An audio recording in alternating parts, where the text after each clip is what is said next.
Start recording now, and then I'll just cut all of this off. It's me, Shell, bitch. That was beautiful. Has anybody ever told you how beautiful that was? No. I think you're gonna be the new voice for the intro. There we go. You're recording. I only require 15%. Of what? I don't know. Royalty fees.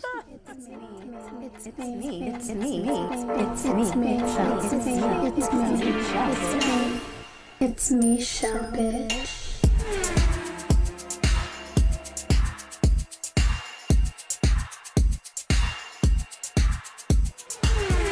Hey, gente! Welcome back to another week of the It's Me, Shelle podcast. And remember, my job is to make your road to Friday a lot easier. Good morning, good afternoon, or good evening, depending on where in the world you are, mi gente. Okay, can I tell you that I've been checking my analytics? I have been checking my analytics from time to time because I get obsessive, and I'm all around the world right now, so thank you very, very much. I really appreciate you all tuning in and listening to me every week, so that's what's up. And this week we're talking about a little bit of everything, but I do want to point out that this was initially about immigrant parents and being children of mothers and fathers that have migrated to the US. And if you notice, I said children, so I'm giving you little hints over here.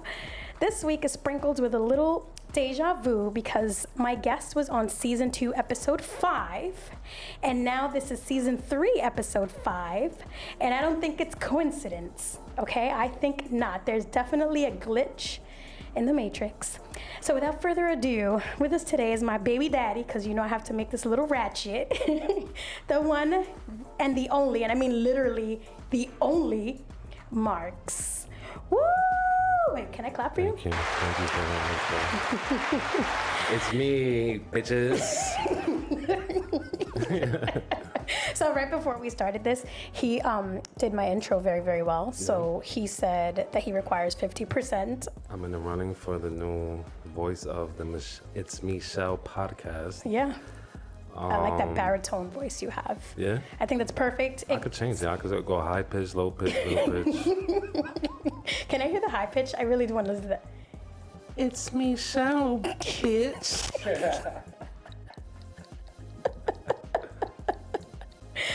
That was beautiful. I gotta warm up for that one. No, that was beautiful. All right. Well, I've been meaning to tell you, I have never met another Marx in my life, unless it's a last name like Karl Marx. Have. Who? My dad. Well, do you think that counts? He literally gave you the name. I think his father gave me the name. Well, it's his name, so did he really give it to me, or he was just lazy and just... He just threw woke his up. shitty He said, name you on know top of what? mine." He realized your mother was about to give birth. I was like, Marx. Yeah. No, but I have my own theory. Okay, so other than Karl Marx, oh, go ahead. I'm sorry. And once you're done, I have my own theory too. I mean, it's your name. I would hope you have your own theory. I have one. All right, so I think, well, do you know why your parents decided to name you Marx? Let's ask I that have first. no idea why my parents do anything.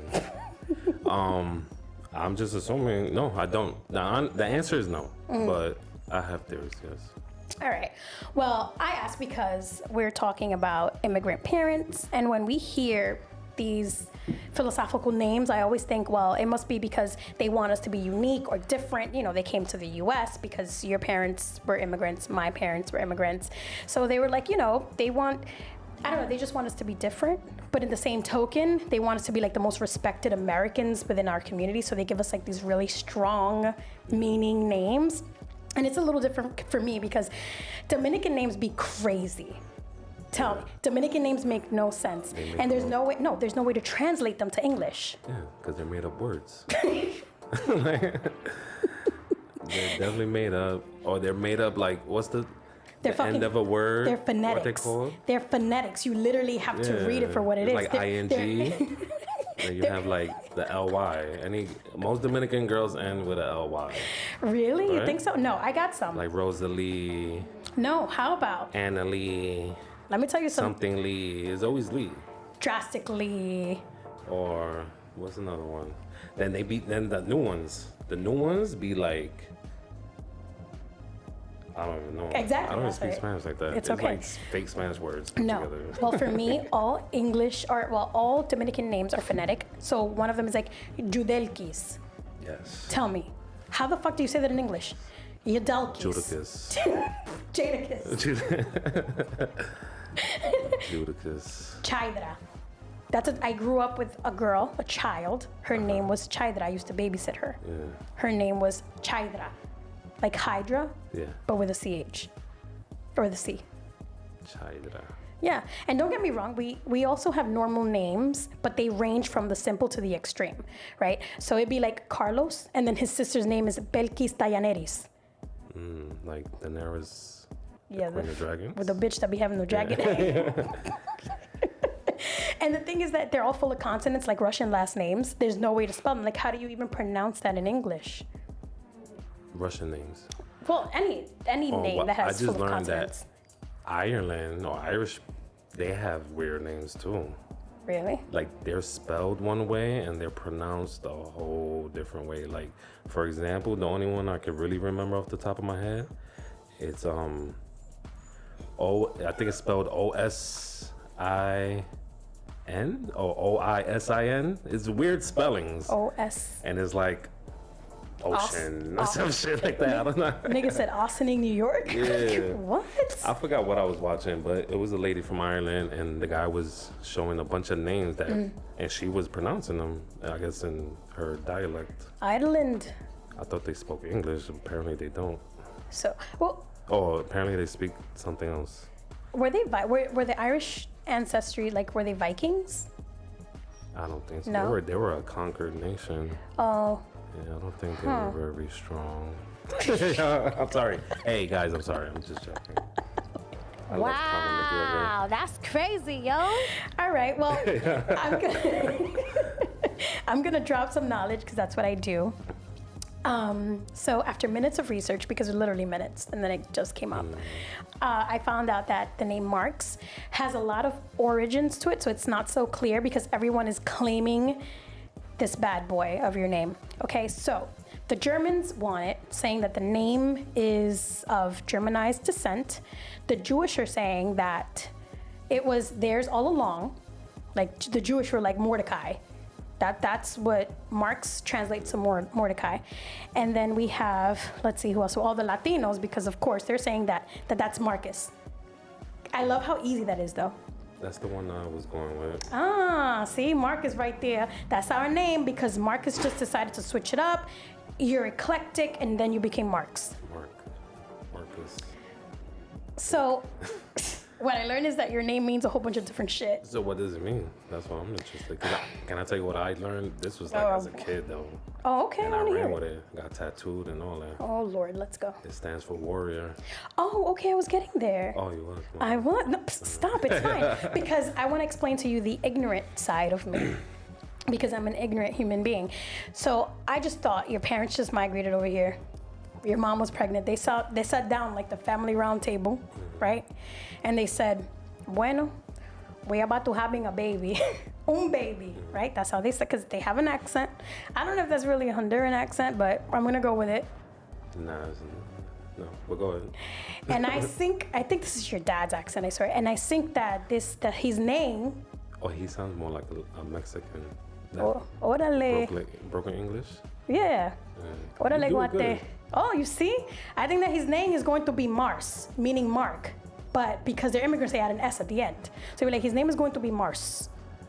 Well, he calls himself Max. I'm just throwing that out there. Yeah, I don't know. By the way, just for some reason, our parents, like I said, always add an S at the end to put Max. I like that's an X. Yeah. And that's Alright. why I say I don't even think he knows why he named me that. I don't So I know. give the credit to his father, who happens to be the smart one, from my knowledge. Okay, go ahead, Grandpa. He's a smart guy. From what I heard, he was into World War II history. Okay. That sounds a little scary. Probably the Nazis. I Get don't know. out of here. I'm not sure exactly. Well, that's why your name. Hello, I know. German. Yeah, it comes from Yo, full fucking circle. Yo, you're like Dwight from The Office. Well, I just think your dad was like, Marx is going to be his name, because that's a good name. That's how he said, that's a good name. And it's from the Bible, because everything is religious. Yeah. It's from the Bible. Mark is from the Bible. Marx The was... Book of Mark. But it is, right? Mark with See, a K? you would know. I don't know anything like that. He says like the Bible. It's like the Bible, so it's like Jesus or something like that. It's like baby Jesus, because everything always goes back to Jesus. I'm surprised your name isn't Jesus. Like Jesus. I swear to God, if your name was Jesus, the Spanish version, I would be calling you Jesus the entire time. Hey, Jesus, can you please walk over? Jesus, can you please bring me some water? And multiply it. Jesus, turn it into wine. That's something I would say. But all jokes aside, though, out of all the definitions or meanings, because that's what I wanted to tell you that I looked up, the German history. Sorry about, the Germans. Guten Tag. My bad. I know Germany has a very shady history. Danke schön. Like, I'm just throwing all the German words I know.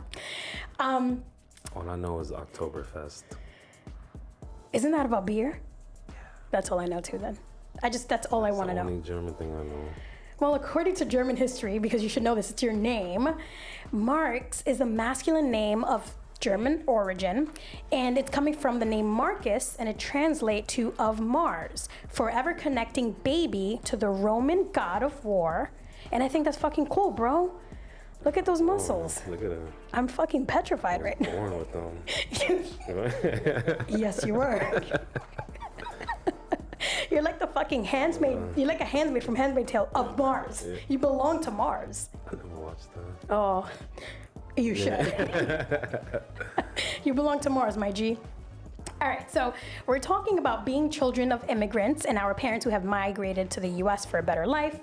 And I think it's necessary to give a little backstory. So you told me you actually know about your mom migrating here, not really your dad. So do you want to tell me the story, or you want to tell the world the story about... So, just real quick, in the 60s, the early 60s, my grandmother, which is my mom's mom, she's won like some type of lottery to come to the U.S. to work. Like it was like, yeah. Wow. And I don't know the exact program it was, but I know this happened in America in the 60s. They were bringing immigrants to come work, basically. And she won a ticket. Quick side story, she told me that someone had robbed her ticket. Hujima? Yeah. Oh. She lost it, and somehow she ended up getting another one. Thiefed. Yeah. And she got another one? Yeah. Damn, they really wanted her to work. They were like, yo, she got some strong ass hands. Yeah. We need her here. So she came first. I guess she established whatever she had to establish, and then one by one, she brought all her children in here, starting with my mom. My mom's the second oldest of her 9 children. Oh, so she already had all 9 of her children when she got the ticket?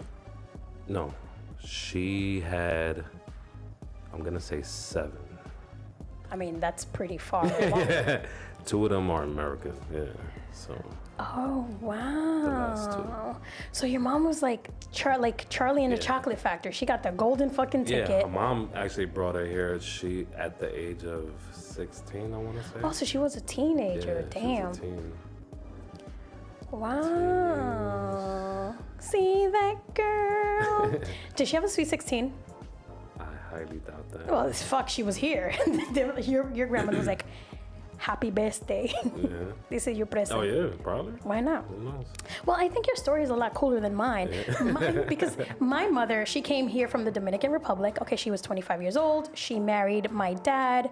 My dad was already living in New York when he met my mother. And to be honest, I don't know much of his story because it's fucking shady as fuck. I don't know how he was here. He wasn't even here on a green card. Nigga had a birth certificate. I don't ask any questions. And my family, they're just very secretive, so I will never know. But she was like a mail order bride. She just, he just married her and said, all right, I'm gonna bring you over. She said, okay, está bien, Tony. And here she was, yeah. So he met her in DR. He met her in DR. He got married in DR. With her. Yeah. Oh. Well, I mean. He married her in DR and then brought her here. And then brought He was her already a citizen. Yeah, because he was able to. So you don't know how he turned I do out? not know. All I know is that he had So he wasn't born here. no. you're not sure? Can I be honest with you? Uh-huh. I don't know where the fuck he was born. My father is like fucking William Neeson.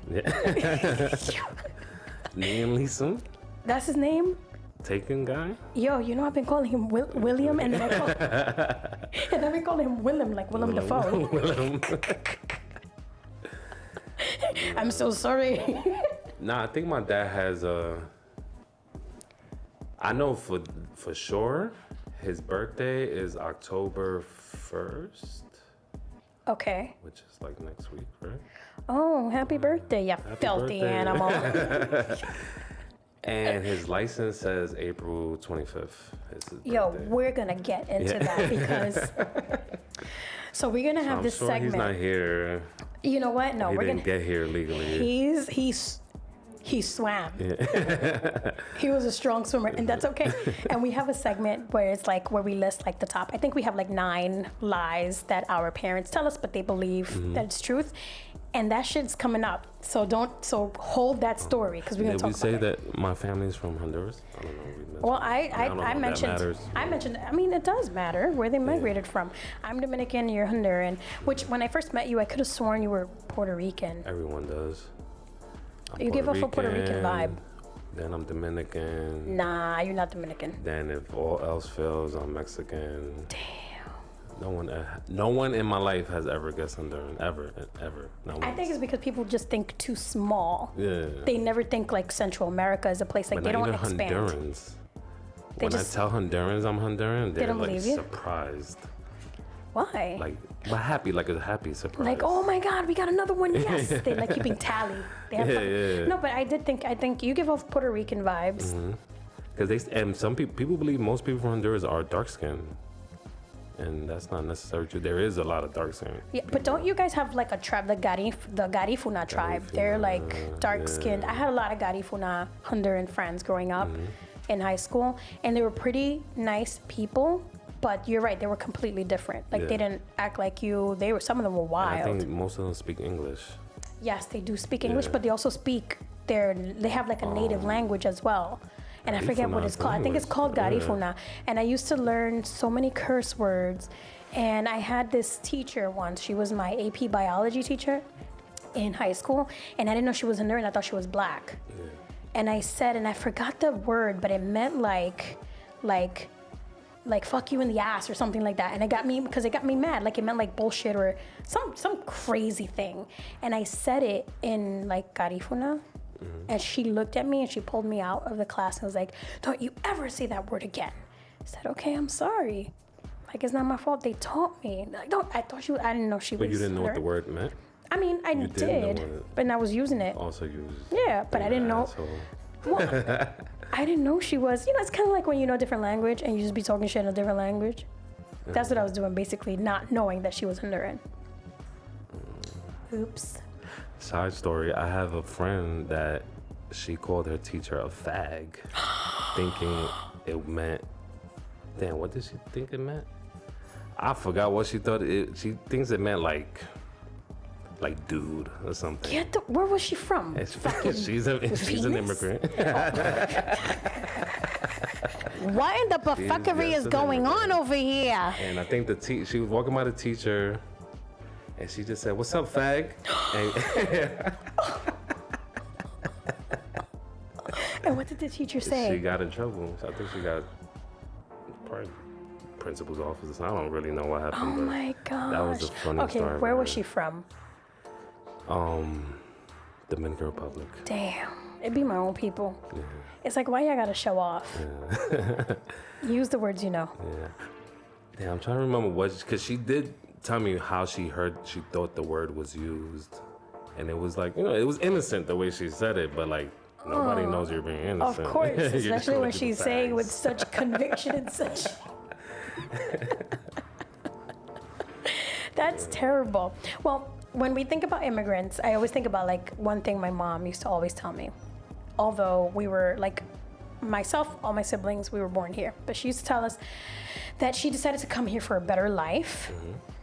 And not only for herself, but for like her children. And I don't know if they knew, like our parents knew what that meant, like what a better life was. And I know it's hard because coming from where you're coming from, like coming from Dominican Republic, if you're living, like I would go visit DR and we would use a latrine for a long time, and then I would come back home, and then when I would go back, like my grandmother had more land, and then we had like farm animals, and that was the fun part when we had like the farm animals, and we actually had an indoor bathroom, but we deadass had a latrine.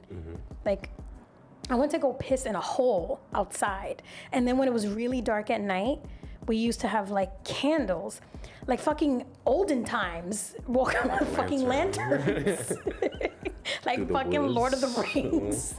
And I would go into a latrine to use the bathroom, and I'd be petrified because I didn't know if something was gonna come up out of the hole. So I guess, I don't know, being a kid and listening to people talk about coming to New York from Dominican Republic was always so crazy to me because they would literally obsess about coming here. And no matter what, they were like, oh, no matter what, we're gonna swim there. There's gonna be a boat that's gonna take us to, to Cuba, and then we're gonna go to Florida. I'm just like, why do you guys wanna come here? There's nothing here. This place is fucking whack. Like, there's nothing here. You gotta work, and there's school, because I was young, so I'm like, and there's school, so don't think you can prevent from going to school. Like, there's nothing fun, but they would really, like there was nothing that was gonna deter them. They would do the nastiest things. Like I knew this girl, she was like, I wanna say she was like 17 or 18, and she met like this white tourist that came from like Texas. So he was like, sorry Texas, he was like a fucking slob. And she was just like, oh, I'm gonna go into a cabana with him, and I'm gonna, like, she was gonna go into a cabin and do things and stuff just so he can get her like a green card. What? That's crazy. That's common. I thought men usually do that. Well, like, They try to marry the American viejitas? girls. Or they try to marry the viejitas too. Like the cougars, they'd be like, he loves me for me. No. Yeah, cynicism shit. Yeah. Daniel doesn't love you for you. He loves you for your status in the U.S. So how long you stood in DR? Every time we would go, it was for the entire summer. So let's say school was over June 26th, because that was like usually the date. By July, like right after July 4th, we were already out there. Typically till like the second week of September. So we always missed, like we spent Labor Day out there. With your parents or just the kids? Well, no, with my mom. Okay. My dad was there for a little bit, and then he disappeared out of my life because daddy wasn't there. And then it was just, I know, I love the song, to change my underwear. But then it was just me, my sister, my brother, and my mom. And we would stay. And it was the worst time.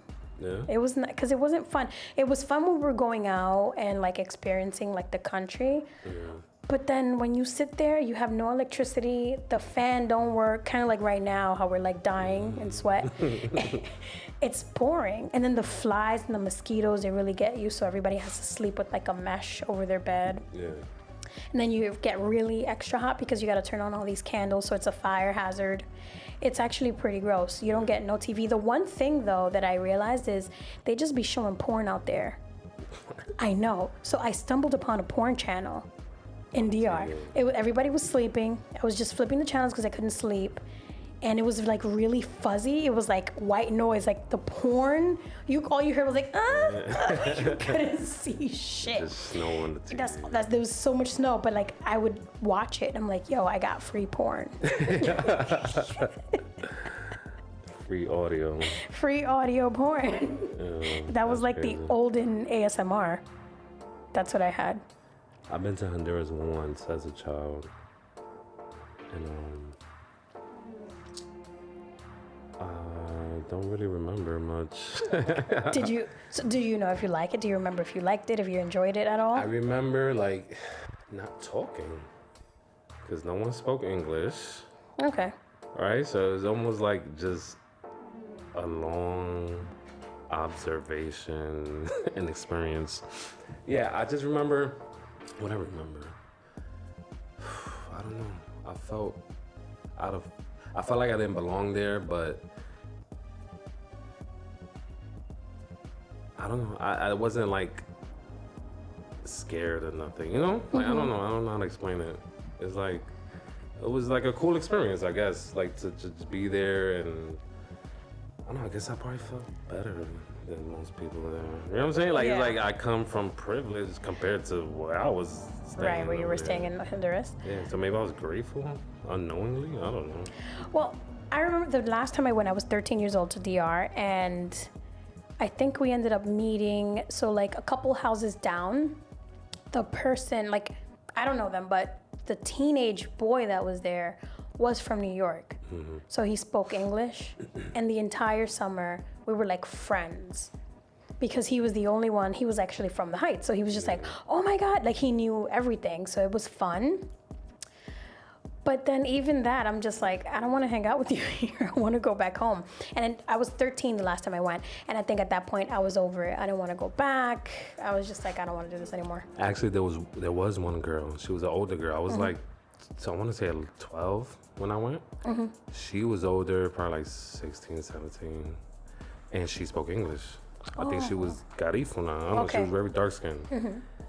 And she would talk to me, but like very like, you know, like flirtatious, I guess. She wanted you to bring her home. And my mom was like, don't talk to that girl. And I was like, okay. Like, why? And I just want to keep talking. She's the only one that speaks English. Right, here. because that's what happens. We're like, everybody else doesn't understand me. And then you find this person, and you're like, okay, we can talk about people. We can talk shit. Yeah. She was prepping you. She was grooming you. No, but I remember that. I think, yeah, people were like interested in me Because they saw this for a little while young until they boy. realized I couldn't really communicate with them. And then they were like, forget it. yeah. That's so sad. That's so disheartening as a kid. You're like, so nobody wants to be my friend. Thanks. Well, you know what? Let me ask you then. If you had a choice, now that you're an adult, would you go to Honduras and actually like live there? Like spend time to actually live there? I would like to visit just to get like a real understanding of my culture, because I feel like I didn't grow up with that culture, you know. So I would like to experience that and learn about that. And also there is actually like some type of holistic resort. I think that used to be run by like Dr. Sebi. Yeah, in Honduras. Yeah, and I have a big interest in that. Isn't that where Left Eye went and died? Yeah. Yeah, she did. I mean, we're Rest not in laughing peace. because she passed. No, yeah. Rest in peace. We're just laughing because it's like, oh, I would like to go there. Isn't that where people go to die? Yeah. You're just like, Maybe I need to think about this. we're going to put a pin in this and revisit it later. Well, I don't know what holistic resorts I have in Dominican Republic. I feel like everything is just ratchet out there. Yeah. Like as long as you're flashing American money, it doesn't even matter. So I would say, hell yeah, I would go, because I do know a lot of my history, and I did go to at least I was 13. I don't know anything after that because I didn't stay on top of it, but then once I got older, I kept, communicating with the culture, trying to figure out what the culture was up to. And I think that I would definitely growing up, my mom and my dad used to always tell me I had land over there. So I don't know whether that's true or not, because I feel like every kid who's Dominican has land. Well, it's like when you buy like a piece of the moon or something. All right, Dwight. Like it don't really. Can I tell you I own piece of the moon?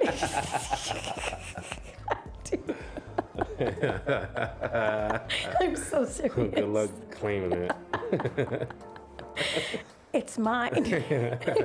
I have the coordinates and everything.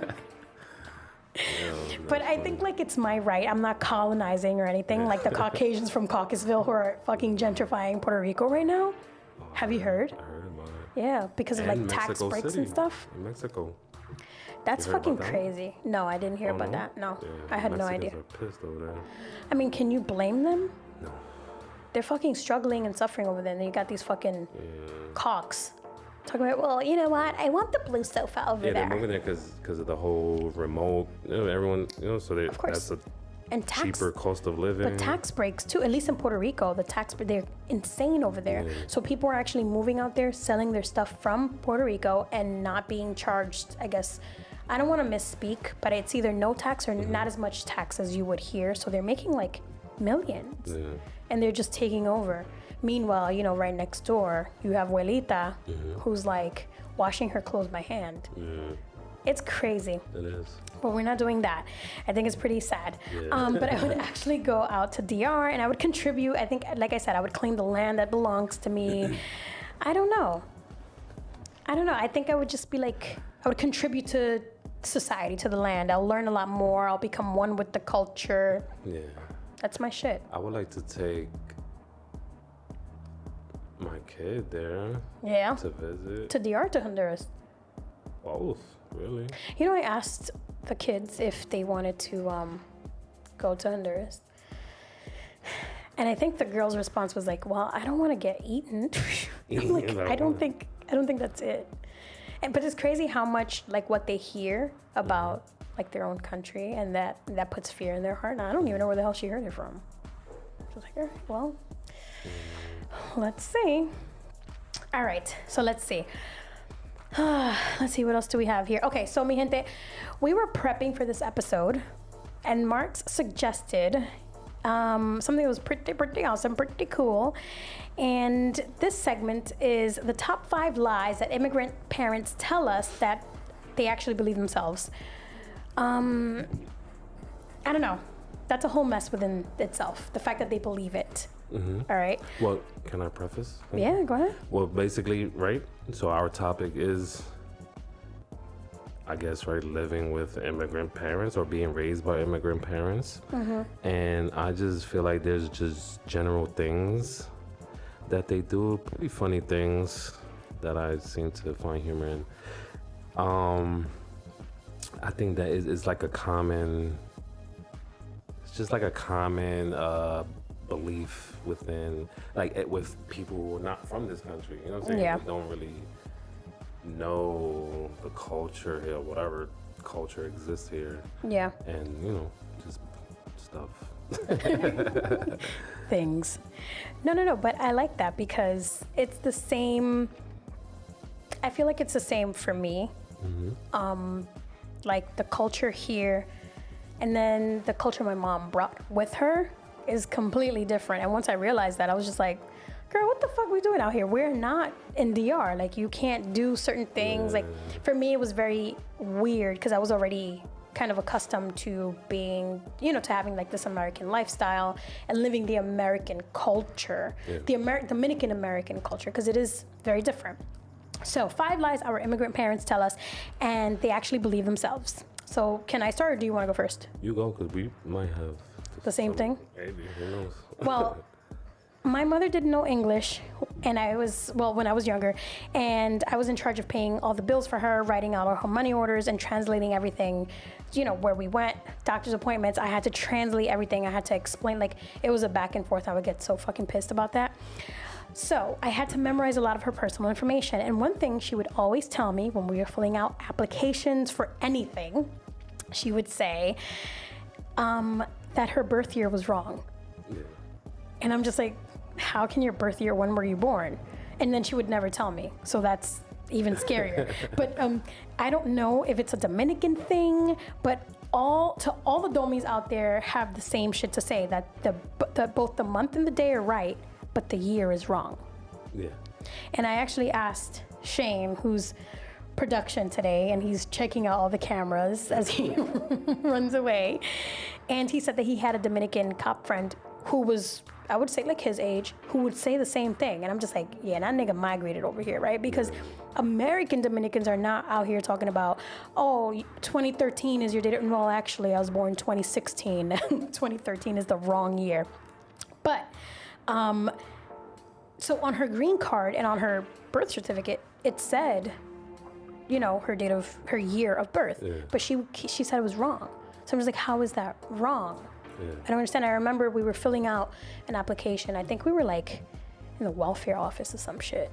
And the caseworker's like verifying her stuff. She verifies her social. When it comes to the date of birth, I start cringing because I immediately know she's going to be like, there's going to be a problem, because she would always get very upset. So my mom was like, she said, is this your date of birth? So my mom tells me in Spanish, dile a ella que is not the right year. So I would look at this lady and I'll go, my mom says that it's not the right year. And the fucking caseworker just looked at me and laughed. So my mom got even more mad. Why is she laughing? She doesn't believe me. And the caseworker's like, no, I don't fucking believe her. Like she was like, no, mentirosa. Like to my mother, like she was lying. And I was like, I don't want to be in the middle of this fight. But she said that it was the wrong year. I'm like, yo, you're about to not get food stamps because you're fighting with the caseworker. Like, it's your year of birth. Leave it as it is.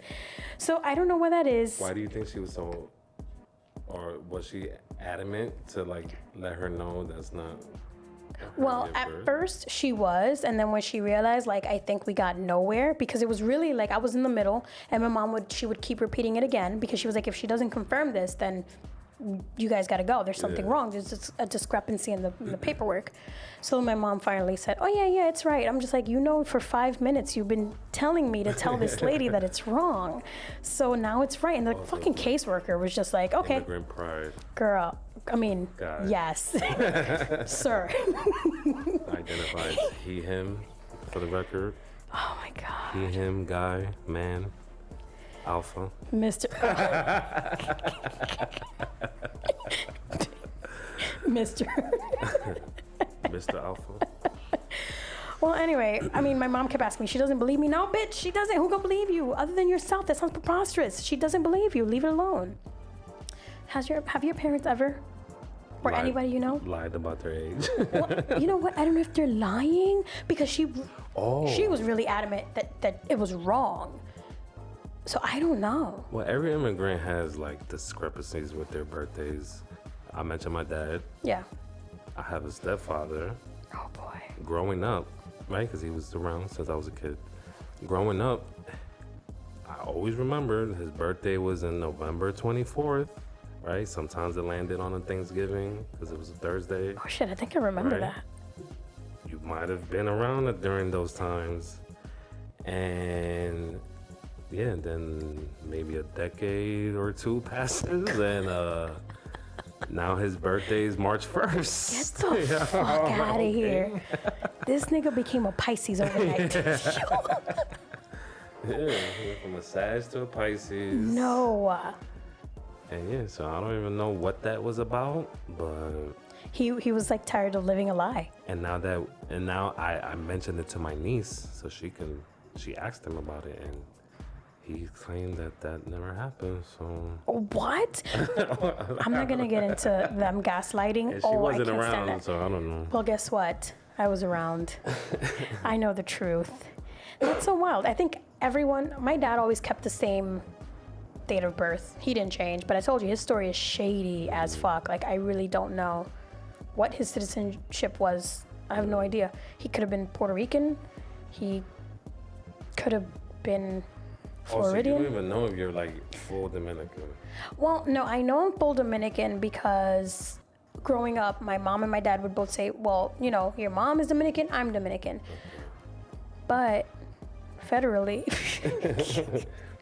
I have no idea. Genetically, I don't know. I'm yellow. Is it even genetics? I'm yellow. And people don't think I'm Dominican, so maybe I'm mixed with something else. I don't know. Can you imagine if I do like a 23andMe, some fake bullshit, and I come up to be like Arabic or some crazy shit, like just different, or like Asian? Yeah, you got like a Filipino face. Filipino? Well, maybe. Damn, this whole time. You look like Manny Pacquiao. Yo, I fight like Manny Pacquiao. I'm fast like Manny Pacquiao too. I can't stand you. Well, okay, so number 2, I guess lie number 2. My mother once told me that my cousin... Oh, no, sorry. No, go ahead, what? I was like, you want to like take turns? Oh, do you want it? So go ahead.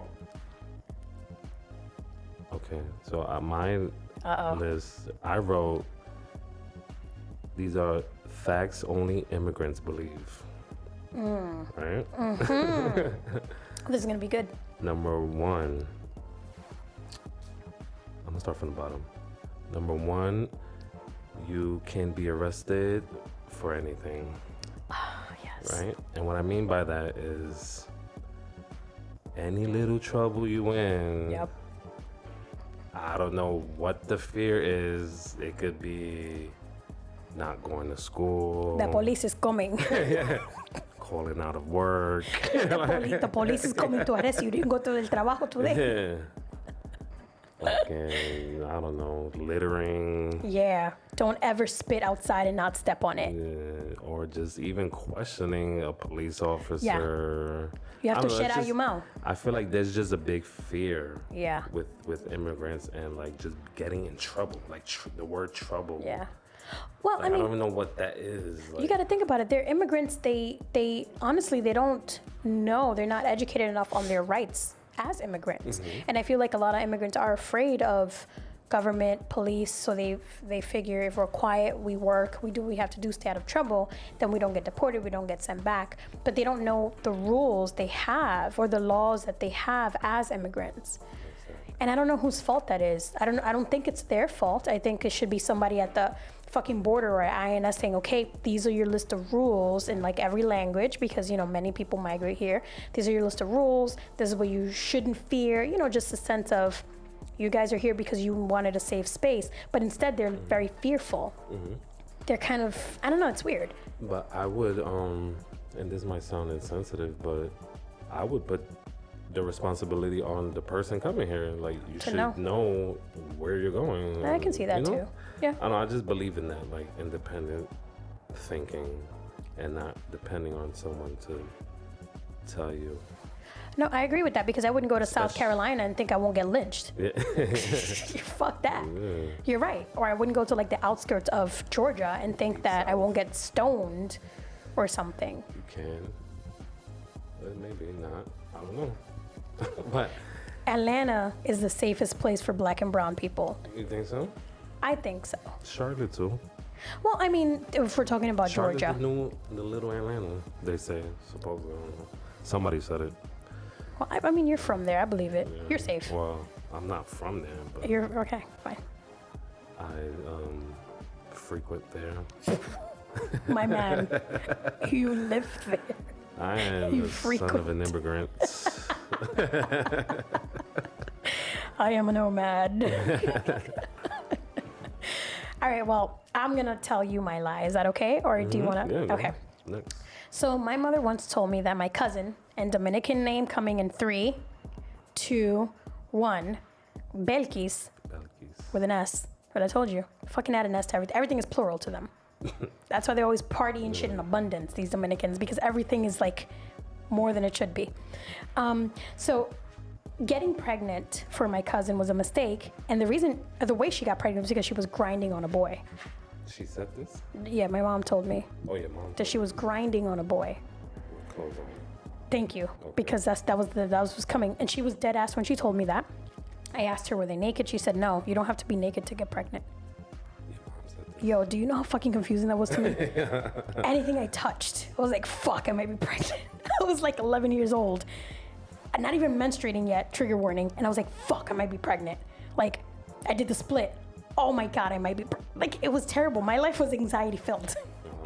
Yeah, so I think she was just telling that to scare me because, she didn't want me to be a fast ass, which ended up happening anyway because she was lying to me. Think about it, right? So had she been honest, I would have respected her more. Oh, you thought like if you took the clothes off, then you won't get pregnant. Right, I was just like, yo, I wanna get freaky with you. Clothes off is the way to go. Right. If anybody's listening, these are fake facts. That's why this segment is called Lies Our Immigrant Parents Told Us, and they actually believed it themselves. Not that we believe it, so please don't believe it, okay? Just educational purposes here. So she even told me that, if somebody nutted on the toilet by mistake and didn't clean it, and I went to go pee after them, that I would get pregnant. I promise you, I swear, I put that on my children. So I was freaked out. We would never sit on toilets, public toilets, of course, because they're gross. What if like that's how you were conceived? But that's what I'm saying. Biologically, in her mind, yeah. But biologically, all my children came from the toilet. All my children were born. That's why we're pieces of shit.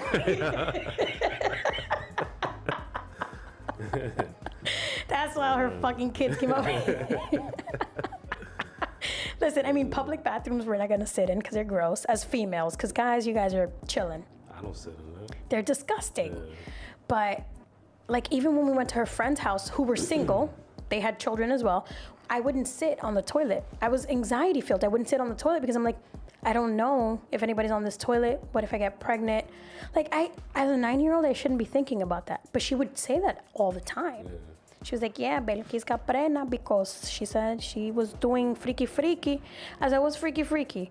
And then she explained to me in Spanish. And I was like, so she was just grinding on a boy, like with clothes on. Bitch had overalls on. In like 100-degree weather in Dominican Republic. She was more hot than anything. Like she got pregnant by fucking osmosis. I don't understand.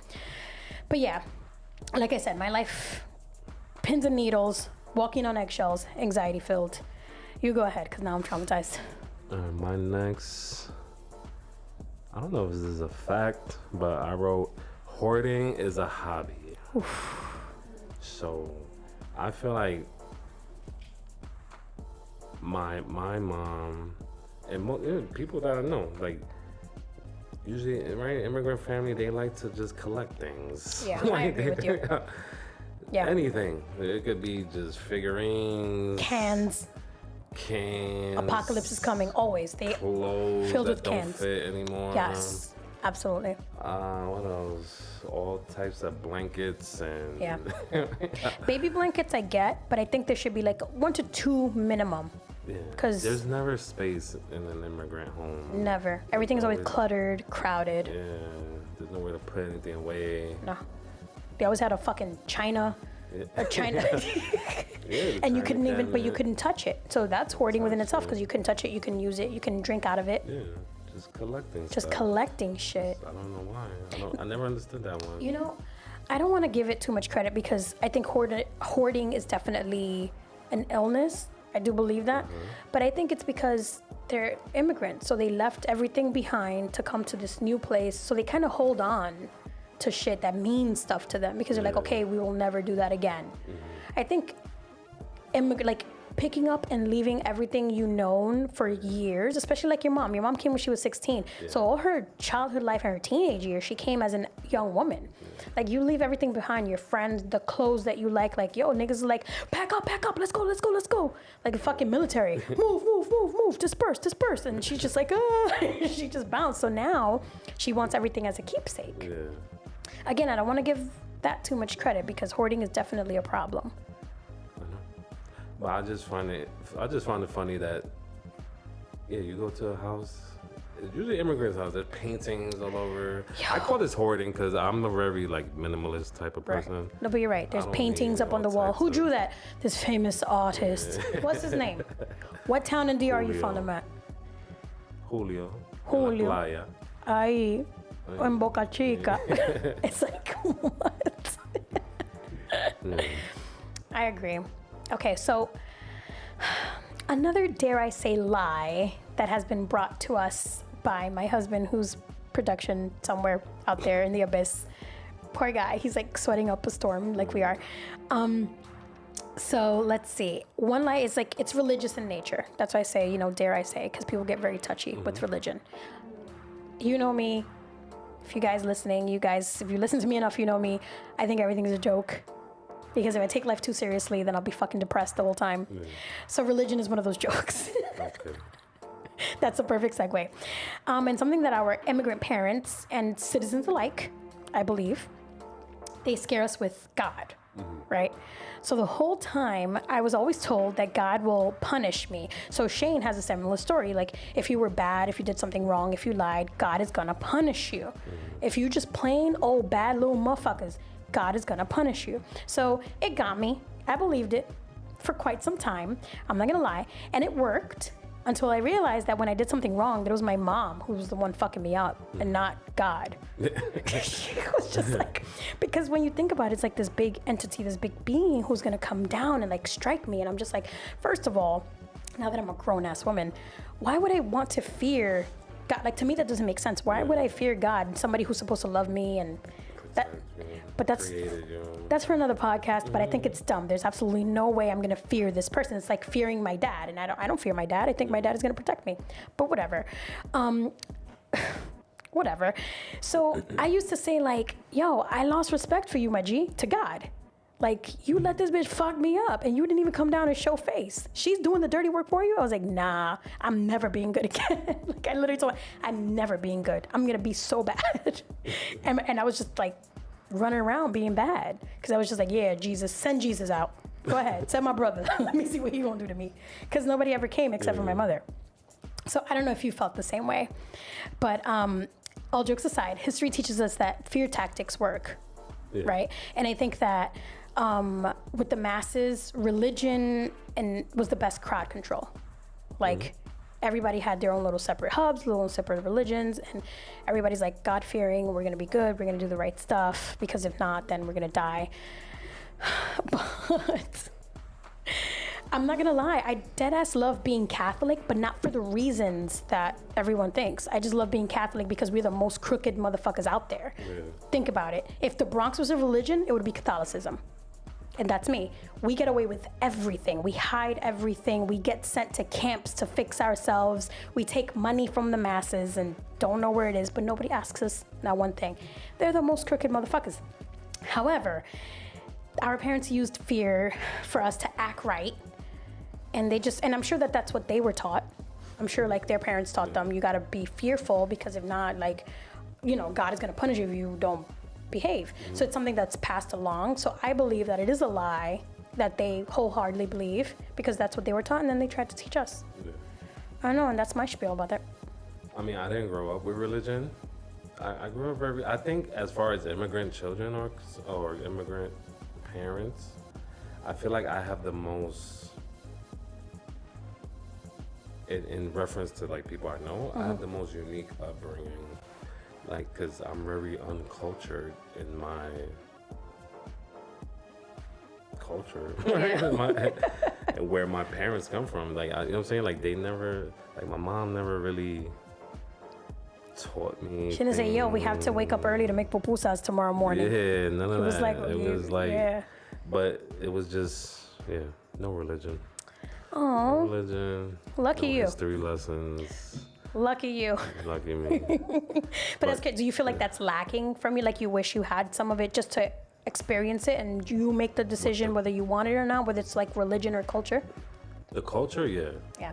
The culture I wish I would have known because I feel like, right, again, like being an immigrant, from immigrants, right, is like, it's almost like being a first generation, right, from immigrants. It's like not you're responsible for, I guess, setting a standard or learning the American culture. I think that's really, I know that's what my mom wanted. She, you know, I don't even speak fluent Spanish because I remember her telling me that she wanted her kids to learn English first because I guess because when she came in, she didn't know English. And she knew how difficult it was, I guess, to just fucking live in a city that no one understands you, you know? So damn, that's I think crazy. She took a priority to make sure that her kids you lived the American way because that's your life, the American life. Yeah, what she thought was an American life. Well, you know what's interesting about that is that for me it was different. My mom made sure that I learned Spanish, and I knew so much Spanish that I had to take an ESL class. I was literally in English as a second language. Can you believe it? And I mean, amongst other things that I think I've spoken about before, because no. But I used to speak too fast. Dominicans just talk very fast. Yeah. So English and Spanish, I sounded like fucking Eminem rapping Rap God. So I had to take speech therapy classes to slow down my voice and pause at the periods. Like, it was crazy. Do you remember how you used to speak? Can you like imitate how you used to speak? Yeah, it was terrible. I used to be like, Mom, you don't want me to. My mother would be like, what? And she'd be like, and she would understand me. But then when I went to school was like, no. And she was like, somebody go there. I was Eminem. I was. I was Busta Rhymes. I was Twista. I was all of them niggas in one. And I thought it was normal. And then one of my teachers was like, no, you're going too fast. I would read. They would tell me to read aloud. Oh, no. it was terrible. Humpty Dumpty fell on the wall. Humpty Dumpty had a great fall. Humpty What are you gonna do with Humpty Dumpty? Oh my God, he just fell. What are we gonna do? What are we gonna do? And it was like, what? And I'm just like, what? What am I doing wrong? So I had to learn, and that's when I initially started. Well, that's when the complex of my voice and listening to myself started, because in like the speech therapy classes, I would have to read, pause, whatever, for like 20 minutes. Then I would have to listen to myself on a recording in front of like a speech therapist, and then she would ask me, what do you think you did wrong? And I'm like, speak. I just want to be mute. That's what I did wrong. I can speak. And it was just a very terrifying situation because I hated it. But she made sure that we knew Spanish, and I am grateful for that because I do like being bilingual, and not a lot of people know that I am. And I remember when I sound like this all the time, and I had this one friend. She used to tell me all the time, she's like, you can't be Dominican, your English is perfect. I was like, why? Because I don't talk like this? Because I don't have an accent? That's not my fault. And I just don't have an accent. And people don't believe that I'm any type of Hispanic. Oh, Yeah. yeah? Yeah, even Dominicans, I have this patient of mine, we call each other cousins, because that's whatever. She's way older than me, but whatever, she's cute. And I remember when I first met her, she had a heavy accent, and I said in English, I said, are you Dominican? She goes, yeah, how did you know? And I said in Spanish, your accent. She said, oh, you know Spanish? I'm like, oh my God, can you help me? Can you tell the doctor when this hurts and that hurts and this hurts and that hurts? Oh my God, can you tell me in Spanish? Can you tell me in English? And I have an MRI and I have this. And I'm just like, okay. And she's only spoke Spanish. She only spoke Spanish, but she was trying with her English. I don't know. So it's crazy that your mom was just like, nope, you're only gonna learn English because it's a hard world out here. It blames me for not knowing Spanish. Don't you love that? I hate it. Oh, Yeah. sorry. Sorry about that. And my daughter blames me for not teaching her Spanish. And every time I try to teach, she's like, no, forget it. No. I'm like, but And I said, my mom didn't even teach me. Oh. How am I supposed to teach you? she's not having it. All right, let's see. Do you have any more to add? Yes. And this might be just specific to my mom. To your family? Oh. But I wrote, right, a fact only immigrants believe. If it has a veggie or fruit, it's healthy, quote unquote. So what I mean by that is, I think like the food in this country is garbage. Yeah, definitely. Especially processed foods. And that's kind of like a lot of what we had growing up. Yeah. Like things just in a box or a can. Let's not forget your rap name was Big Mac Big Mac on the track. Because I used to eat a lot of Big Macs. Big Macs. Nothing wrong with that. But, yeah. You live and you learn. But at home, I had a can of corn. I guess that was healthy. Yeah. What else? What else comes in a can? Peaches. Beets, peas. Beets Sometimes well, that beets. was for more like. No, I did eat beets and corn and salad. I Yeah. remember this. They used to come in a can because my mom used to do it all the time. Lettuce in a bag. Yeah. Yeah, just anything. Frozen veggies. It just, if it's a vegetable or fruit on it, in it, on the picture, It's healthy. it's a healthy food. Meanwhile, you're like super diabetic. Overweight. And they're like, well, you shouldn't have things that are processed in a can. They're like, and your parents are like, no, this is great for you. Yeah. Damn. Yeah, and when I think about other people, I don't really, like, I've been to other people's homes and, you know, their parents cook actual meals, but Yeah. like, it was always just like rice and meat. Yeah. Never like any salads or vegetables or maybe any a fresh salad, stuff. But I just think just lettuce. But it's like, okay, what else do we have? like, what? Damn. Where's the veggies? And, you know, I don't know. That's interesting because for me it was different. My mom used to go to the vivero and get fresh meat because she didn't trust the chicken in the supermarket. And when we would go to DR, we had like a farm, so we had fresh meat every day. We had fresh fruits. We had avocado tree. We had mango tree. We had lemon tree. We had guava tree. So we would literally go up to the roof and we would just eat like savages, like Lord of the Flies. We were eating all the fruits, and then my grandma would cook. And it was like the healthiest. And then when I would come back home, I would get sick. Oh, I would start eating like the food here, and I'll like be throwing up. I have like a stomach virus. yeah. That's crazy. Isn't it? Damn. Well, a big lie that has been passed down, or like I guess something that a fact that they believe, that our immigrant parents believe, although I don't believe it at all, and I'm sure, I don't think you do too, or either, is that mental health is like not a real thing.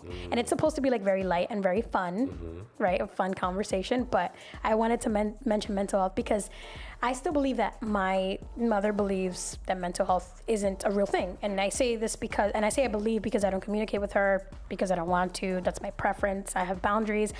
But her, along with her friends, would tell us that we call mental health issues, like what we call mental health issues isn't mental health issues because it doesn't exist in our family, and these people, or like our family members, are choosing to be crazy. Yeah. Like it's a choice.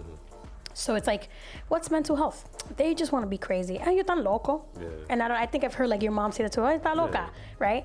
So it's just like, they literally label it as crazy instead of accepting the science behind mental health, and they choose to label it something that I think is quite derogatory, because I think it's not nice to call people who have real issues, oh, you're crazy. That can trigger them. That can make them even more mad. That can deter them from getting any type of help because they're already labeled as something. Do you think that's just an immigrant thing, or is it just like an ignorant thing? I think it's a little bit of both, because we have, when I would go to Dominican Republic, there would be people out there who were like homeless, and clearly there was something wrong. So it's not like it's hidden. Right. And like my grandmother would say, no, él está loco. He's the loco from the block. All you need to do is give him a little bit of food and that's it. And it's just like, well, I think he's more than hungry. He really needs help with something, but no, he was just the lunatic from the block. No, but that is a thing within, I know at least with the Hispanic community, because I have my friend, she goes to school for psychology. And she has in her family, people with mental health disorders. And she's very passionate about how, kind of what you said, like it is disregarded within that community. Hispanic, she would reference more the Hispanic community, but I'm sure it exists in everywhere. Other immigrants. You know what I'm saying? Like it's almost like, it's like a stigma almost. Right, like it's taboo. You can't, or taboo. You can't talk about it because it doesn't exist, so don't talk about it. Exactly. Yeah. And then to me, it's really just the fear of the unknown, right? People just fear what they don't understand, so they just try to disregard it or not even, right? They try to act like it, like you said, don't exist. And yeah, that's whack. That's corny. But I'll never forget, I found pills in someone's drawer, and I won't mention whose drawer I found them in. And I told my mom, I'm like, oh, look at this. And she goes, oh, those are acid reflux pills. And I said, no, they're not. With my trusty pharmacology knowledge, I said, no, they're not. They're for anxiety. And she almost ripped my head off. She was like, no, you're the one that's crazy. Like, it was me. Like, I did something wrong. She was like, no, you're the one that's crazy. How dare you label anybody crazy? You're the one that's insane. Get out of my house. You've always been crazy. And I'm just like, bitch, I'm just telling you what these pills are. I'm not blaming them. Like, literally saying anxiety, and that's small. That's on the smallest spectrum, just having anxiety. I feel like we all have anxiety. The day we're born, we have anxiety. But just that alone drove her off the wall. She wasn't having anxiety talk. I don't know. And I feel like we go through it every day.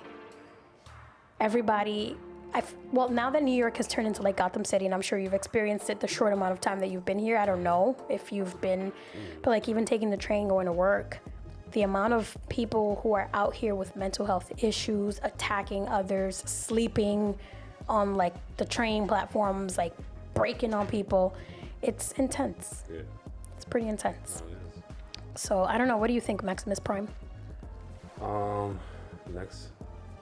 Yeah. Well, you can go to the next one if you don't have anything to say about mental health. Mental health. It's real, guys. It's not pretend. It's not. Yeah, I just think it takes like knowledge. That's all. Like not awareness and creating that awareness. But I think it's becoming a trending topic of discussion. Yeah. Just in general, so that's always a good thing. Because I think they can't hide it anymore.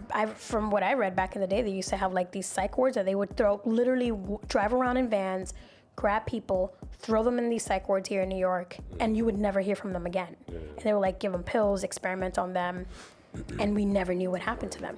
until people realize like, well, we think this is a little unethical. And then, rules, but that's how ignorant we've been. Like even here in the US, like can we even blame immigrants for it? Because even here in the US, people were driving around picking up these people who looked like they had an issue and just, I don't know. That's sad. All right, go ahead. What do you have next? Do you have another fact? Yeah. So my last one, and I'm kind of like very passionate about this because it's something I still argue about with people, especially my mom. And I wrote, a fact only immigrants believe: school teaches you everything. So, Okay. yeah, so my mom believes that school was supposed to teach me my manners. Yeah, no. That's why you're rude now. Right? Like manners, what else? Right? Because every time I'm rude, you're rude. Oh, this is what you learn in school? This is what they teach you in school? No, Mom. No. They don't teach me anything about that in school. What else? She just didn't, right? Like how to save money or how to even make money. They don't teach you that in school. Just everything. She thinks the school, I feel like immigrants think school is supposed to like teach you Everything. how to be an American. Life, or how to And live that's not life. True. Not, especially not in this country. School is just school. So I'm against school. Yeah. No. You are I'm against school. The structure of the education system in this country. Like, so when she tells me these things, it's very triggering because it's like, no, I did very well in school in the beginning until I realized that all the things you think I'm learning, I'm not learning It's here. like bullshit. You're like, yeah. So right. maybe this isn't the place for me to be learning things. But yeah. School does not teach you everything, and I want to make that very clear, especially not in this country. You don't even get accurate history. You don't get the information you need to actually survive in this country. You don't get the knowledge of what this country really is as far as capitalism and how to go about operating within that realm, right? Because it is a process, and it's almost like a different language, right? And we don't learn those things, right? Like you said, when immigrants come here, it's not like there's a lesson of how to be a capitalist. You know what I'm saying? So that's why I say it's kind of, you're responsible to learn that if you're gonna go to another place. You know what I'm saying? So and that's my thing. That's like the one thing I'm super passionate about, because I feel like the school system here is not, it's not the greatest. The benefit of its citizens, I think. Okay. That's just me. And anybody want to debate that, we could. Go for it. No? I'm chill. I'm not, you know what? I'm not going to debate that. For me, I mean, my mom was the same way. School. So I did go to school for a very, very long time. You used to make fun of me for it all the time because you were like, I was in school forever. Yes. But unfortunately, the stuff that I needed to learn took time. Yeah, but you had a goal. Right, exactly. But I will tell you, a lot of the things I learned didn't necessarily come from school. They came from experience, from life. Big facts. So I see where you're going with the whole school thing. Is it necessary while kids are growing up? I think so. High school, I think it's important because, and not even for like the teaching aspect, if I'm honest with you, I think it's important because that's when like adolescent kids start to flourish and start to figure out what they want to do in life. But I'm at a point in life where I'm just like, well, college may be necessary for the people who think, or for the kids, these young adults who think it's necessary, but it's not necessarily something that I'm just like, well, if you never go to college, you're never gonna make it.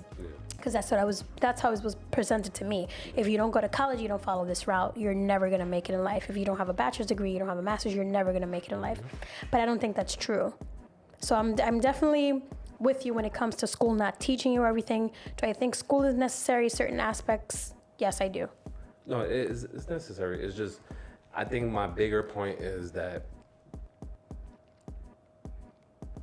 we people, immigrants, like I said, like it's like it's almost you depend on a system to take care of you. Yeah. When this is not really doesn't work like that here. You know what I'm saying? I feel like people are ignorant to that or just unaware. You know what I'm saying? It's not. I'm not gonna say it's their fault completely, but it's, you know what I'm saying. But if you don't ask or you don't look for answers or try to get correct information, you're just gonna keep believing whatever it is you believe. Right. So I feel like, as far as things of like, right, manners or self-discipline, disciplining, right, waking up, fixing your bed, Yeah. brushing your teeth twice a day, like they don't teach you that in school. No. Like, you know what I'm saying? Like that's That's learned at home. supposed to fucking teach you that. Like You learn that at home. yeah, like just how to be a good morals and values and traditions and, you know, like real important things that matter to society, not just like school is, we're going to learn how to read, write, Yeah. do math. The educational stuff. But when it comes to like, learn I see that. I whatever see that. history they want to teach you. You know, and then eventually you get to a certain age where it's either you're going to pursue some type of career, right? You go to college. Because I'm saying I'm not against elementary school, middle, you know what I'm saying? Yeah. You need that or whatever. I don't know. No, Need I get it. But You're going to go back and forth with like your own beliefs right now. I'm always going to be in conflict with that. I'm a high school dropout, guys. In case you haven't noticed. You ever realized that? All right, well, this is my last one, I promise. Okay. So, one lie that we were told by our parents or that they believe to be fact themselves came from my father. You know, and I appreciate this one because it kept me from cleaning and doing a lot of shit. So, trigger warning, just in case, is about women's menstruation. So, don't say I didn't warn you. But he wouldn't allow me to touch any cleaning supplies, especially Clorox, when it was that time of the month, because he said it would make me extremely sick. He used to be like, nope, you're not cleaning anything. You're not lifting anything. You're barely going to school. Yeah. I was like, all right, Pops, whatever you say. Yeah. Because of... He said, because it's like, it takes a toll. It takes a toll on your body. It takes a toll on you, and you don't clean anything. I'm like, okay. He would like, short from throwing away all the cleaning supplies and then repurchasing them when the time was over, he wouldn't let me do any of that. And at first I was like, yo, this guy is nuts. Because on the other hand, my mother would make me clean the whole house. So I don't know who wanted to see me extremely sick, because she would make me clean the whole house with like extra cleaning supplies. And I'm just like, yo, I don't know. I think this lady wants to see me dead. It feels like a setup. Have you heard anybody else having this? I've heard a lot of Dominican girls say that, but typically it's coming from their dads. Is that weird? That's interesting. I know. Like my mom never, but my dad would always be like, nope, you can't do these things. So Clorox and period blood. Yeah, he said it would make you very sick. He actually told my mother off when she asked me to clean the bathroom, and he found out. We should get like a sample of period blood. Yeah. Just And with like Clorox and put it under the microscope, see if that shit blows up. yeah, Like the umbrella, Or like the umbrella. mutates. Imagine it mutates into some like period Yo, monster. Resident Evil. Fucking Resident Evil. Carrie. Yo, word. Yo, Resident Evil. I don't know. That was my father. I don't know if it was a lie or not. I haven't really looked it up. I haven't tried to prove it or disprove it because I just like the fact that I was just chilling. We need to conduct an experiment. No, I really like the fact that I was just chilling. You know, like I was a teenager. He was like, sit your little teenage butt down. Don't move. Don't touch anything. Don't mop. And then he would go and buy me like different size pads because he didn't know. He was like, whichever, I have all of these for you. I don't know if he bought them or stole them. I'm not sure. I love you, Dad. I just rolled with it. What fucking kid wants to clean up? Not me. So I rolled with it. I was like, all right, Dad, whatever you say. Yeah. Yes, Daddy, I won't do that ever again. And then I would go home and Mom was like, limpia, limpia. I'm like, well, my dad said. And then God put, you know, the wrath in her and she would fuck me up. You see what I'm saying? It all comes full circle. Full circle. Fucking asshole. That's it. That's all I got. That's all I have. That's it. Well, all those were the lies that we were told. I mean, I'm sure there's more, right? Of course there's more, and you guys should like DM me DM me, email me, let me know of the absurd facts. I know one that might be triggering, but I don't want to say it. Really? Ooh, let's test the waters. Or they're against like homosexuality. Yeah, that's definitely, like, I do remember growing up saying, like, thinking but the same thing with religion. Like, if you like girls or you like boys, God is going to punish you, like, to a point where it's like almost death. Like, death is imminent. Or almost the same thing as mental health. Yeah. Right? Like you don't talk about it. Yeah. You got to go sent to like a religious camp to get scared straight. Right in that closet. Scared straight with Jesus. Because for some reason, Jesus and God fix everything. They sent you away to a camp. They're like, you'll be fine. Then you come back, you're like, I no longer have these feelings. And you're just like that guy, I have been delivered. You're like, I'm not gay no more. I'm not gay no more. It's just like, yo, be who you want to be. Yeah. Fuck this. Whatever. See, that doesn't ruffle any feathers. It's all right. All right, mi gente, I think it's time we take a little break and listen to one of my sponsors. We'll take advantage and wet our whistles at the same time, so we will be right back. Mi familia, don't forget to subscribe to my YouTube channel. Link is in the description. And make sure you click that notification bell so you don't miss out on any content. I know you love to hear me setting the scene, but now you can watch me set the scene. And don't forget to tune into the audio version of the It's Me, Chelle podcast, wherever you stream your podcasts, and click that follow button so you always know when an episode is about to drop. So thank you for tuning in to that short little break. It is greatly appreciated. And if you didn't know by now, we have Marx with us today, the father of our beautiful children, and we're gonna switch it up a bit. Okay, so we're talking about being children of immigrants and just immigrants in general, because that's, that was our parents. They're immigrants, or they were, because I believe my mom is a citizen. I don't know if your mom... Citizen. Yeah, okay. So they're now citizens of the US, but just, so Marky Marx, you mentioned something a couple of days ago when we were celebrating the girl's birthday, and I think it still goes along with like the immigrant talk. Mm-hmm. So we're gonna talk about it. I actually have a little segment going on. We're gonna talk about you loving Drake. Because I think you love him. I really do think that's a thing. I mean, he has dual citizenship, but it goes along with the immigrant talk because he's an immigrant. Is that terrible? No. No, that's factual, right? He's the greatest immigrant on earth. Do you remember the episode of The Office when Roy tells Pam, your art is the best art? Yeah. He's an immigrant of all the immigrants, the best immigrants out of all the immigrants. But I'm gonna be ignorant. Okay, so I'm gonna just say little dude is an immigrant. Drake, if you're listening to this, much love. Bless up, because he swears he's also Jamaican. Bless up. Big things. Bad man things. Gal thing. Yeah. No, what was it? He said, dirty. Yeah. That is your boy. So I'm making this segment, drum roll, please. This is the Interpret Those Lyrics. Let's get a hand clap. Hold on. Yes. We are interpreting the lyrics. Okay, so we chose music lyrics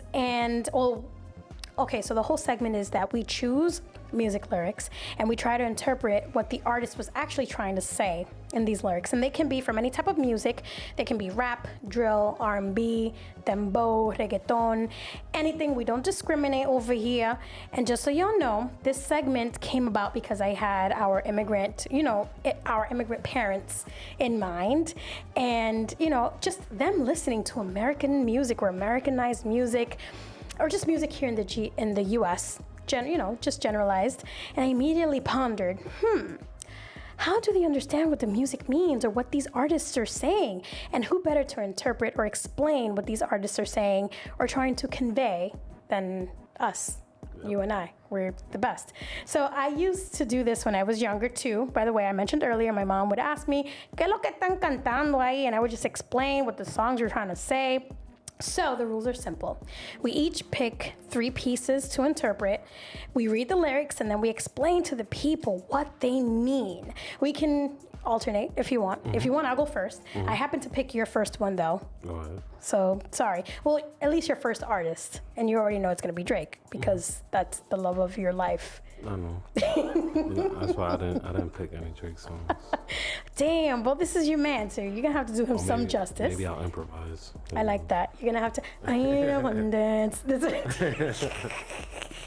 Got a Hennessy. Actually, no. Can we? Actually, I can. Well, I think you should. So we're gonna interpret. I want you to interpret his lyrics in the most philosophical way because we have to make sure that our parents understand what they mean. And disclaimer: fair use. These are not our lyrics. We don't claim them to be. Just throwing that out there. All right. These are just for educational purposes. All right. So here we go. I'm gonna start first because you're the guest. I want you to get ready. Yeah.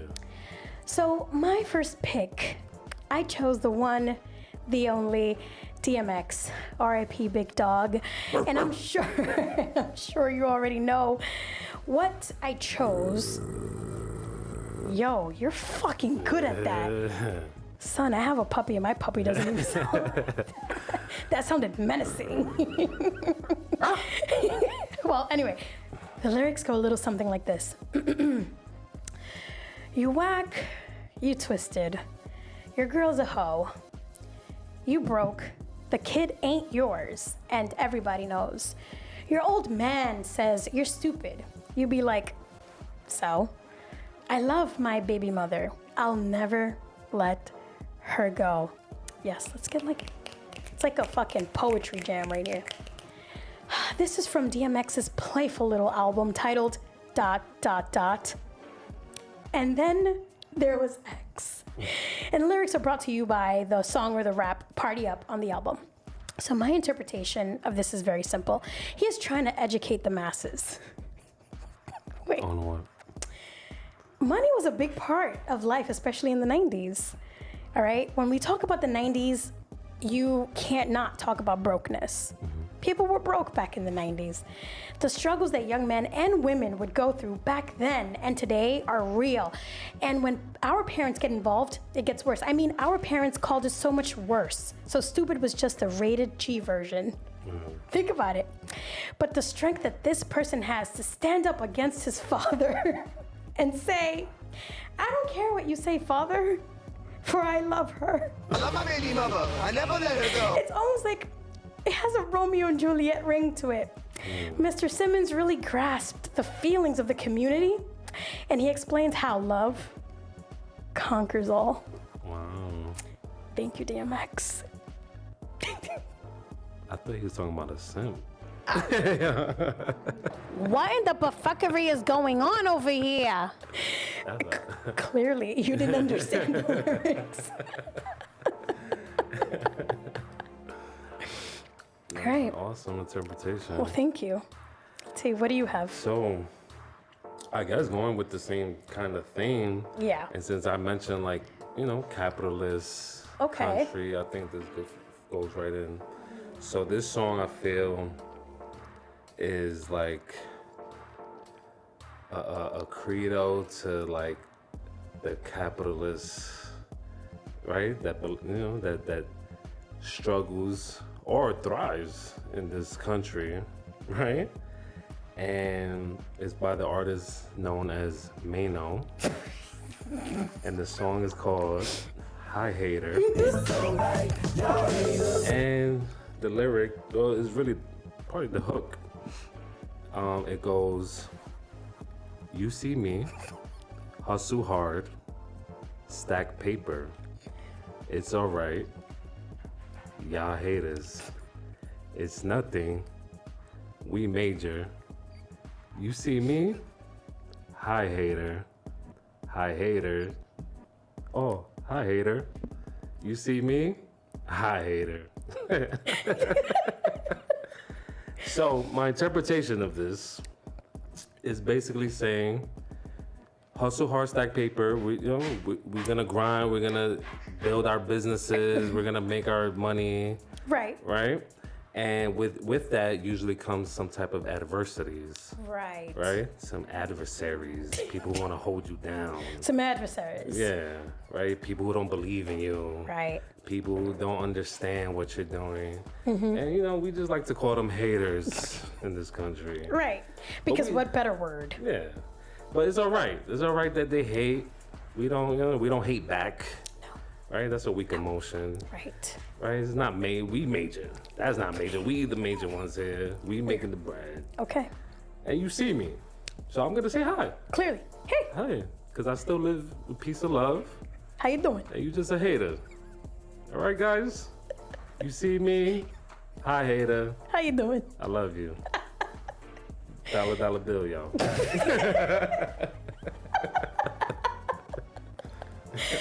Wow, I think that our parents would be proud to know that there's such a song out there that really conveys what we're feeling. I like that. I like that. All right, well, my second pick is coming from Cardi B, the Dominican rap artist coming from our place of origin, the Bronx. Yes, baby. The Bronx. And it goes a little something like, once upon a time, man, I heard that I was ugly. Came from a bitch who, nigga, wanna fuck on me. Okay. Up is the single from the self-titled album Cardi B, Up. And the explanation is just as simple as DMX's, okay? And it's just as simple as the name of the album. Everyone has something to say when you are the hottest around town. Especially when the young men find you so breathtakingly attractive that their wives are in uproar because they're fascinated with such beauty. Think about it, right? Also, this is a haiku.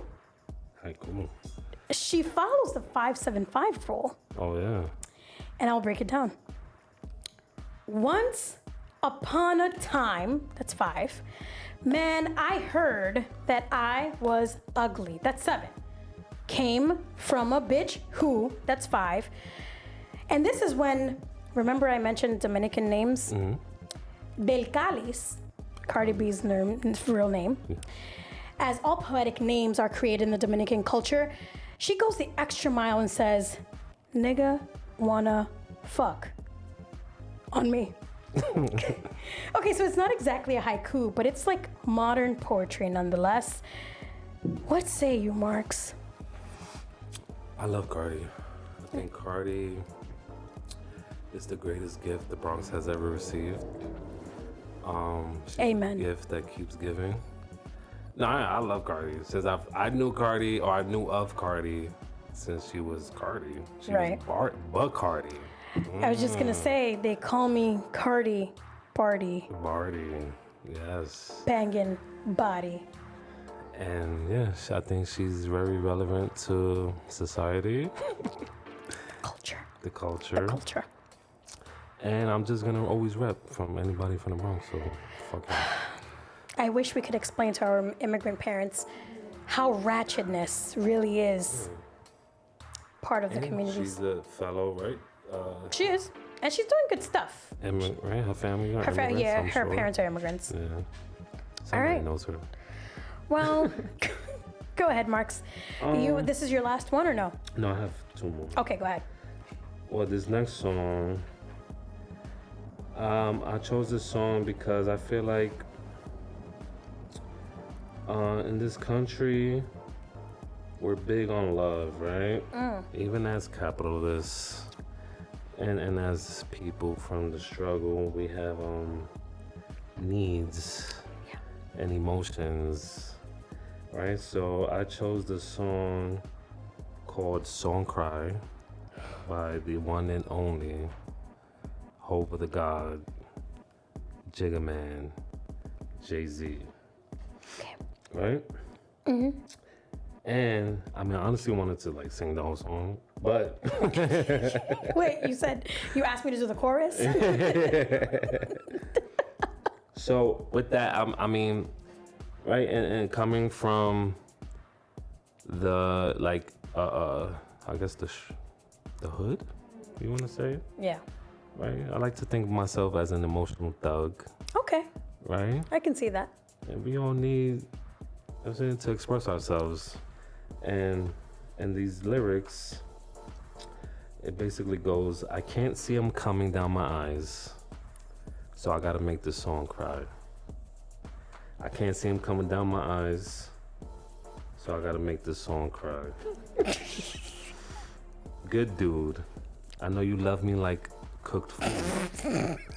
Even though a nigga gotta move like a crook move. We was together on the block since free lunch. We should have been together having Four Seasons brunch. So I gotta make the song cry. I'm gonna stop there. The artistry. Yeah, because I feel like it pretty just sums it up. Yeah. Even though we come from a hard place, yeah, I'm still a good dude. Right. And you love me like, who don't love a home cooked meal? You know what I'm saying? Nice and hot and warm. Hot. Yeah. Authentic, Exactly. right? Like our immigrant parents cook every But day. even though I gotta move like a crook move, I'm saying I'm on the go, getting this paper, sticking people up, you know, whatever. Gotta get the job done. Right. Your work ethic is impeccable. You still love me. Right. Exactly. Impeccable. We was together on the block. We've been together since elementary free lunch. You remember school lunch? I remember that Summertime? always. I didn't have no food in my house. But we had free I went lunch. right up the block, right to that lunchroom. I hated school, but I loved that lunch. We should have been together having Four Seasons brunch. That's the thing. See, I get mad when I think about that. Yo, this lunch in the Four Seasons? Why can't I have some Four Seasons I lunch? gotta get that. And school's not teaching me how to get that. No. It's full circle. Full circle. There we go. Oh, I like God. that. Yeah. Oh, I like that. Well, my last pick, I feel like your pick was great. I don't know if I can top that. So, my last pick is one that I think everyone has heard of. It's this new upcoming artist, also from the Boogie Down Bronx. And her parents were, well, at least half of her parents, they weren't necessarily immigrants, but they have immigrant descendants, being half Dominican. And okay, let me think about this, because I always mess up her name. Okay, because it's like a tongue twister. So her name, we're talking about Ice Spice, up and coming. And her single, titled Munch, Filling You. Munch. You remember Detective Munch from SVU? Munch. That's the name of the song? That's the name of the song. It's Munch, and then it's Filling You in parentheses. And it goes something like this. You thought I was filling you? Nah. That nigga a munch. Nigga a eater. He ate it for lunch. Bitch, I'm a baddie. I get what I want. Like, and that's where I had to stop, because it was overwhelming how much knowledge she was spewing. And this is all about the woke Gen Zers. I can't stare at you when I do this. Recently, your boy Drake has co-signed with her, because we all know how much he loves drill music. Drake is Jamaican, he's a drill rapper, he's everything, Canadian, Jewish. He's a conglomerate. Dominican. Yes. He looks like a Dominican. He's just an international. He's an international. He's like Austin Powers. Yeah. He's the modern day Austin Powers. Mystery. Exactly. So Ice Spice, whose name hasn't been released yet, speaks of how these hungry Gen Zers obtain what they need by fighting tooth and nail, while leaving all the weaklings behind and creating a name for themselves. They are hungry for their future, and she gets what she wants and what she ultimately deserves because of her no-nonsense attitude. She is a representation of her community and young women around the world. She deals with men, not boys, who don't have their lives in order. She is bold and tells everyone like it is, with no hair on her tongue. And that's my interpretation. Ice Spice. What's her name? Ice Spice. Ice Spice. I would like to meet this girl. Sounds like a charm. Thought I was feeling you? Actually, it's so funny. I was like on TikTok and I landed on Joe Budden. And you know how much I enjoy Joe Budden because he's just naturally funny. Like, even if he's just talking about serious things, he's just naturally funny. I love Joe. And he loves this song and he raps it like her. He's like, I love this shit. I'm gonna send it to you. He goes like, yo, I love this shit. And he was doing an interview and everybody was like, yo, you feeling this song a little too much. He was like, oh, you thought I was feeling you? The way he says it, he goes, that nigga I munch, nigga. He said, nigga I eat it, he eat it for lunch. Bitch, I'm a baddie, I do what I want. Like, I was like, Joe, tap into that energy. He's a big supporter of LGBT. He likes that. I love Joe. We love Joe. Yeah. Shout out to Joe Budden. Big show. So Macho, go ahead. Anything to say about Ice Spice, or you're good? Ice Spice, I'm not too familiar with her. Okay. She's actually from Davison and Broadway. I mean, Davison and Fordham. Yeah. That's where she grew up. She's like the depths. Yes. She's young though. Yeah, she's in her early 20s. I don't know her. No, but Drake does. Oh, I gotta hit up Drake. Man. You gotta hit up Drake. Yeah, I mean, I really don't know. She sounds like a sweetie pie. She's a cutie. She's absolutely a cutie. She's from the Bronx. Good family. Half black, half Dominican. I'm gonna look that up. We should. All right, go ahead. So for my final song, in honor of Hispanic Heritage Month and our topic of the day, I chose a song by Bad Bunny. He has become one of my favorite artists, to be honest. Okay. I love his music. I'm not too big of a fan of his antics, but I respect it. You know, he is who he is, so I'm gonna accept him Right. for what it is. But the song I chose is Titi Me Preguntó. And I'm not fluent in Spanish, but I'm gonna do my best to read these lyrics. And it goes, Preguntó si tengo muchas novias. Titi me preguntó si tengo muchas novias. Muchas novias. Hoy tengo una, mañana otra. Más me las voy. See, this part is where I screw up, guys. Sorry. Me las voy a llevar a todas para un VIP. Un VIP. BIP. Ay, saluden a Titi. Vamos Jesus Christ. Tiranos un selfie. Say cheese. Que sonrían las que me la metí en un VIP. Okay, we're gonna stop there. I wanted to keep going because Shout out to Bad Bunny. I love all these. He just starts naming all types of girls. But basically, I think this song is the sequel to the song Cry, where you just get your heart broken, you become jaded. It's like the American dream here, right? Mm-hmm. Your aunt comes asking you, hey, how's your girlfriend? Oh, she's good. The one I have today, yeah. Tomorrow, you'll see another one. She's different. You know? You want to take a picture with her? So for your memories? You know what I'm saying? Go Say hit cheese. VIP. We go to the club and chill. Say cheese. You know what I'm saying? And just get to know all these girls. And I really like the end of the song where he's basically admitting that he would like to love, but he really don't trust himself. He's a heartbreaker. That's it. He's true to himself. And I think that's true to Latin culture. I don't know. I don't know where I'm going with this, guys. I just love this song, and I just wanted to pick a Spanish-speaking song, just honor. And I appreciate that because I just picked like Spanish-speaking or People. Yeah. But Bad Bunny, he's maybe the greatest a US philosopher. citizen. He is. He's Puerto Rican. He's dealing with all that gentrification out there. But I love that if you listen to the song, his aunt is this really Dominican, angry I didn't woman. know he had a Dominican aunt. He goes, She's pissed. mira muchacho, ¿qué tú estás haciendo en la calle? Azaroso, tranquilo. Meanwhile, he's like, Titi me preguntó si tengo mucha novia.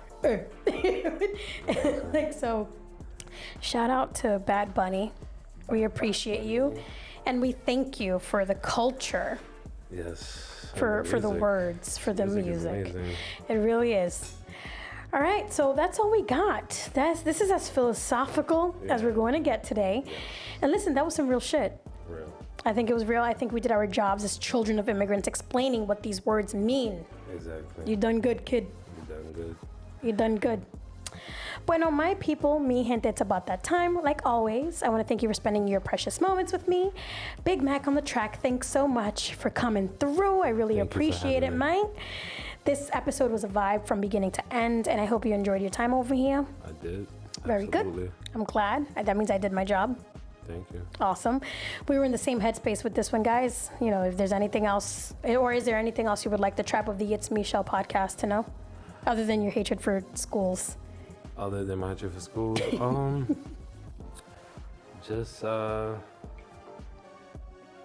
just be kind to each other, right? As we could always talk about the issues and problems and things that we got going on in the world, but ultimately, let's just do our best to be happy, be kind, be grateful.